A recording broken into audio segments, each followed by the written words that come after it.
Scene diperlihatkan, Rimuru lagi memperhatikan CCTV di labirin dari ruang kontrol. Sejauh ini, warga labirin dapat dengan mudah mengalahkan pasukan-pasukan musuh yang masuk. Tapi tiba-tiba, Ramirez menghubungi Rimuru. Ramirez berkata, jika dia merasakan akan ada orang kuat memasuki labirin. Rimuru juga mendapatkan laporan dari Gadra. Gadra berkata untuk memaafkan dan menerima Michael dan Raymond menjadi bawahan Rimuru. Dua orang ini adalah orang dari dunia lain yang masuk di pasukan yang baru saja dibentuk Chalgurio. Sedangkan Kumara meminta izin kepada Rimuru untuk membalaskan dendamnya pada salah satu orang yang baru masuk, di mana orang itu telah menghancurkan negaranya. Rimuru menyetujui semua keinginan para bawahannya. Rimuru akhirnya memisahkan para pasukan yang dibentuk Chalgurio supaya orang kuat nggak kumpul jadi satu. Sementara seorang pasukan yang bernama Michael dan Raymond, mereka berpisah dengan pasukannya. Mereka berdua ini pernah dilarang Yuki untuk ikut, tapi mereka tetap keras kepala. Mereka masih ingin menelusuri labirin, yang dimana mereka ingin tahu keberadaan Gandra, Shinji, dan kawan-kawan. Nggak lama saat mereka kebingungan di dalam labirin, muncul Shinji and the gang beserta Gadra. Gadra berkata kepada mereka jika Rimuru bukanlah seorang musuh. Sementara dari CCTV, Diablo, Shion, dan Benimaru udah nggak sabar ingin bertarung karena melihat Adalman melawan musuh yang lumayan kuat. Rimuru berkata kepada mereka bertiga untuk bersabar dulu karena Adalman masih belum kalah. Tapi mereka bertiga menyangkal jika Adalman and the gang nggak bakal bisa menang. Karena udah jelas-jelas Adalman dan pasukannya terdesak. Kini Adalman dan kawan-kawan melawan beberapa orang dari anggota 100 orang terpilih pelindung Rudra. Ada Reha peringkat 94, Krishna peringkat 17, dan Bazan peringkat 35. Singkat cerita, Albert, Adalman, dan Necromancer berhasil dikalahkan oleh orang-orang pengawal Rudra. Sedangkan tangan kanan Chalgurio yaitu Mainet ngerasa jika monster di labirin hanyalah sampah, tidak ada yang bisa mengimbanginya bertarung. Tapi keesokan harinya dia bertemu Apito. Di situ, Mainet juga meremehkan Apito. Mainet pun menyerang Apito dan saat itu dia tertawa. Dia mengira jika serangannya berhasil mengenai Apito, tapi ternyata yang kena hanyalah bayangan Apito. Mainet akhirnya bersemangat. Dia terus melancarkan serangannya, tapi Apito terus menghindar hingga sampailah mereka di markas Apito di dalam labirin. Sesampai di situ, Apito nggak mau menghindar lagi. Apito dan Mainet saling beradu serangan. Namun sayangnya, Apito terlempar karena serangan Mainet. Mainet berkata jika Apito sama saja seperti monster lemah pada umumnya, sampah. Seketika Apito emosi mendengar ucapan Mainet. Apito mencoba berdiri meskipun tubuhnya terluka. Suara dalam hati Apito berkata, gua nggak boleh kalah, ini demi Rimuru sama. Mereka berdua saling beradu serangan. Hingga beberapa jam telah berlalu. Mereka berdua kini sama-sama kelelahan. Wajah Apito bercucuran darah.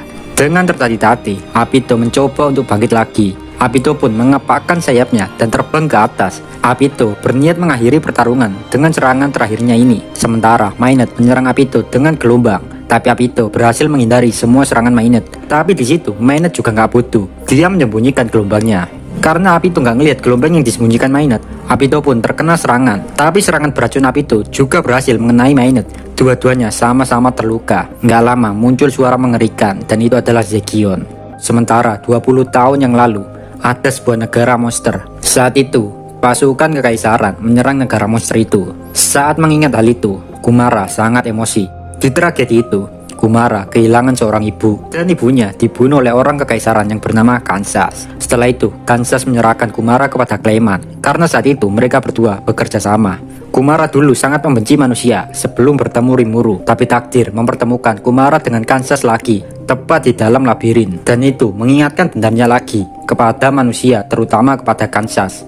Di dalam labirin, Kansas masih mengingat jelas Kumara. Kansas berkata jika dia sengaja membunuh ibu Kumara untuk mengukur kekuatannya. Kumara sangat emosi mendengar ucapan Kansas. Sambil tertawa, Kansas mengeluarkan pelayan ibunya Kumara, yaitu monster monyet. Kumara mengeluarkan tikus hitam dan seekor kelinci. Kansas pun memanggil hewan yang sama dengan Kumara. Kansas berkata akan mengampuni Kumara jika Kumara mau menjadi monster peliharaannya, yang otomatis sama saja membela dari Rimuru. Dalam pertarungan ini, mereka memanggil monster-monster yang mereka miliki, di mana Kansas hanya dapat memanggil 5 monster, sementara Kumara memanggil 8 monster.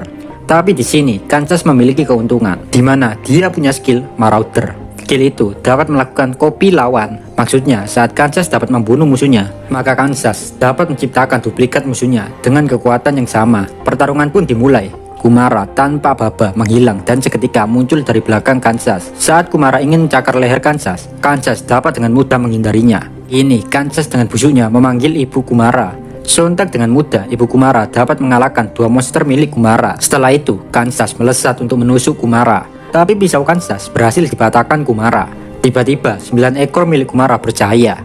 Kansas sontak berkata, Kumara berkata jika dia adalah QB berekor 9. Di situ nyali Kansas seketika menciut. Ibu Kumara di situ juga dengan mudah dikalahkan oleh Kumara. Kansas di situ bingung karena monster yang dijadikan kartu asnya bisa dikalahkan dengan mudah oleh Kumara. Tanpa ampun, Kumara tidak memberi belas kasihannya sama Kansas. Di detik itu juga, Kumara langsung membunuh Kansas dan Kansas pun mati. Sedangkan Maynard kaget karena dia tiba-tiba ada di suatu ruangan. Di situ dia bertemu dengan teman-temannya yaitu Bazan, Krishna, dan Reha. Mereka ngobrol dan kini mereka percaya jika monster di Tempest bukan kaleng-kaleng dan tentunya immortal atau abadi. Nggak lama, Zekion muncul di hadapan mereka. Maynard ngerasa jika Zekion adalah Rimuru. Sontak Zekion emosi karena mereka tidak sopan menyamakan Dewa Agung Rimuru dengan seorang bawahan sepertinya. Zekion mengeluarkan aura-aura menggerikan Demon Lord miliknya. Dari layar CCTV di ruang kontrol, Rimuru memperhatikan Zekion dan Rimuru ngerasa jika Zekion sangat kuat. Bahkan lebih kuat daripada Benimaru. Benimaru pun juga setuju tentang fakta itu.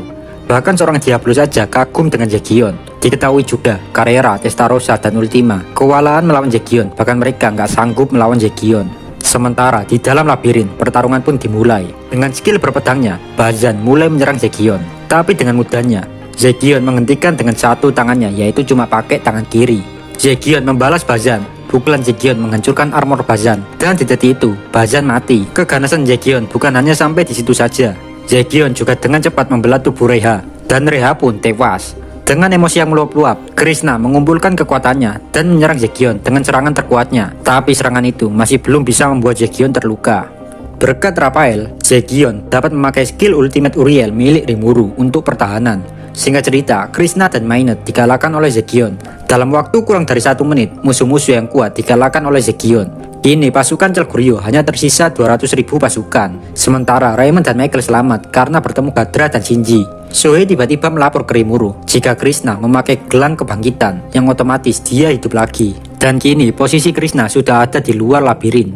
Rimuru diskusi dengan bawahannya. Rimuru menyimpulkan jika ramalan Chloe saat Rimuru mati dibunuh oleh orang misterius saat perang melawan Kekaisaran Timur itu benar. Karena saat itu kekuatan Rimuru belum menjadi Demon Lord, yang dimana kekuatan Rimuru tidak sebanding dengan orang-orang seperti Maynard dan kawan-kawan. Tapi beda cerita dengan sekarang, Rimuru menjadi Demon Lord dan kekuatannya nggak ngota. Bahkan bawahannya saja sudah cukup menghadapi musuh-musuh yang kuat seperti Maynard dan kawan-kawan. Tapi Rimuru tetap waspada karena Rimuru masih belum tahu kekuatan sebenarnya yang masih disembunyikan oleh musuh. Di dalam labirin masih ada pasukan kekaisaran yang tersisa. Albis dan Momiji ingin terjun juga ke medan tempur. Di sini Albis juga membawa para pasukannya. Dan para bawahan Rimuru juga udah gatel tangannya dan ingin segera membersihkan labirin dari pasukan musuh. Zoe tiba-tiba datang dan berkata kepada Rimuru jika saat ini Trainee sedang bertarung dengan seseorang. Rimuru pun mengutus Zoe untuk membantu Trainee. Rimuru juga ngasih perintah kepada bawahannya untuk segera membersihkan labirin dari kotoran-kotoran Kekaisaran Timur. Tiba-tiba saat Rimuru ngasih perintah bawahannya, Raphael ngasih kabar jika ada seorang pengkhianat. Rimuru pun mencari, dan saat itu Rimuru bertemu Masayuki and the Gang. Di saat Masayuki dan Rimuru berbincang santuy, anggota partai Masayuki yang bernama Bonnie tiba-tiba melantunkan sebuah ajian mantra. Raphael pun melapor jika Bonnie berniat untuk membunuh Rimuru. Setelah itu, Bonnie langsung melesat menyerang Rimuru dengan pedangnya. Tapi tiba-tiba muncul Benimaru untuk melindungi Rimuru. Salah satu bawahan Masayuki yang bernama Thunder kaget karena dia tahunya Bonnie tidak bisa memakai pedang. Dengan tertawa jahat, Bonnie berkata jika dia cuma manfaatin Masayuki demi tujuannya. Rimuru bertanya-tanya kenapa Bonnie bisa percaya diri seperti itu. Padahal dia tuh lagi sendirian cuy. Nggak lama semacam kilatan petir hitam melesat ke arah Rimuru. Tapi untungnya Rimuru dapat menghindarinya. Ternyata serangan itu dari Jiu. Melihat pujaan hatinya yaitu Rimuru diincar banyak orang, Chloe pun berubah ke mode dewasa dan siap membantai siapapun. Dari Leontin yang dipakai Jiu dan Bonnie, tiba-tiba muncul cahaya dan merubah seluruh penampilan mereka berdua. Kini terungkap identitas mereka, jika mereka termasuk 100 penjaga Kaisar Rudra. Masayuki shock dan merasa kecewa jika orang yang dianggapnya teman kini mengkhianatinya. Bonnie menyerang Benimaru dengan sebuah pistol. Benimaru menghindari semua tembakan Bonnie. Benimaru berkata, jika bacot doang lu gede, tapi skill sampah. Benimaru mengeluarkan pedangnya. Dan dengan cepat, Benimaru dapat melukai Bonnie. Sayangnya, Bonnie dapat menyembuhkan dirinya. Sedangkan Chloe kini menghadapi Jiu. Jiu menggunakan kabut beracun dan terus melarikan diri. Chloe tertawa melihat Jiu yang selalu melarikan diri. Jiu seketika berkata kepada Chloe, "Bacot, di Di sini tugas gua cuma melindungi Bonnie. Rimuru heran kenapa sampai Raphael saja tidak bisa merasakan kekuatan Bonnie dan Jiu yang selalu disembunyikan. Namun tiba-tiba sesuatu terjadi pada Chloe dan dia berubah menjadi anak kecil lagi. Raphael berkata jika Chloe gagal menggunakan skill ultimate-nya. Chloe berkata kepada Rimuru jika dia butuh waktu sebentar untuk mengumpulkan kekuatannya. Rimuru meminjamkan kekuatannya kepada Benimaru. Sementara untuk Chloe, Rimuru akan membantunya memakai skill ultimate miliknya. Benimaru pun menyerang Bonnie. Bonnie cuma diam saja dengan sedikit tertawa. Bonnie terlalu percaya diri. Bonnie ngerasa jika serangan Benimaru tidak akan bisa menebas dirinya.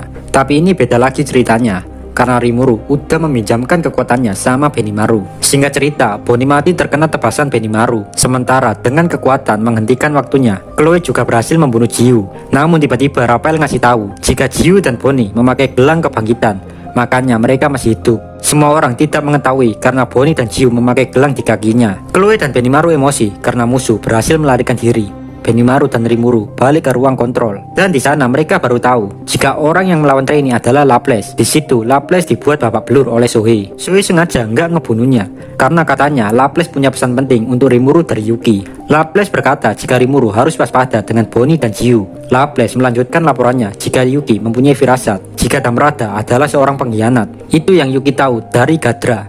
Setelah diselidiki lebih lanjut, ternyata Bonnie dan Jiu adalah bawaan Damrada. Laples niatnya pengen secepatnya ngasih tahu Rimuru, tapi dihalangi oleh Trainee. Jadinya pesannya telat dan membuat Bonnie dan Jiu berhasil lolos. 2 hari telah berlalu setelah pasukan yang baru Chalgurio bentuk masuk labirin. Nggak lama Miranda menghampirinya. Miranda memberitahu Chalgurio jika pasukan Chalgurio yang ada di dalam labirin telah mati semua dan hanya menyisakan pasukan yang ada di luar labirin. Miranda memberikan perintah mundur kepada Chalgurio, tapi Chalgurio tetap keras kepala karena dia yakin kelompok yang baru dia buat tadi nggak mungkin kalah.